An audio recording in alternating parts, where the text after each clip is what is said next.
Today in history, February 20th, 1521, Ponce de Leon set sail from Puerto Rico with 200 men to colonize Florida, landing probably at Charlotte Harbor. 1755, English General Edward Braddock arrived in Virginia to assume the post of Commander-in-Chief of all the English forces in the American colonies. 1792, the Postal Service Act was signed into law by President George Washington. 1809, the Supreme Court of the United States rules that the power of the federal government is greater than the power of any individual state.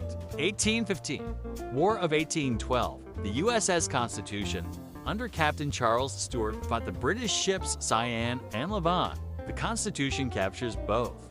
1839, inspired by the 1838 duel in which Kentucky's William Graves killed Maine's Jonathan Cilley at the infamous Bladensburg dueling grounds.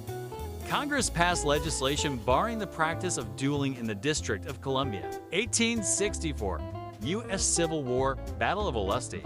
1872, New York's Metropolitan Museum of Art opens. 1909, the Hudson Motor Car Company is incorporated. 1932, Freaks, a pre-code drama horror film produced and directed by Todd Browning, gets a general release. 1944, during World War II, U.S. bombers began raiding German aircraft manufacturing centers in a series of attacks that became known as Big Week. 1958, Buddy Holly releases his self-titled debut studio album on Coral Records. 1959, Jimi Hendrix plays his first gig in the Temple D. Hirsch Synagogue basement.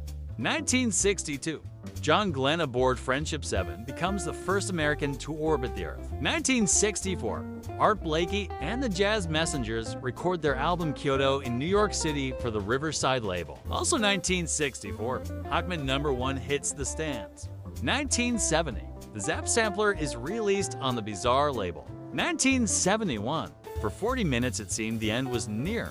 TV and radio stations in America were interrupted with an emergency message indicating nuclear war was imminent. 1973, Herbie Hancock and his Mwandishi band played the Strata Art Gallery in Detroit, Michigan. 1974, Pretzel Logic, the third studio album by Steely Dan, is released by ABC Records.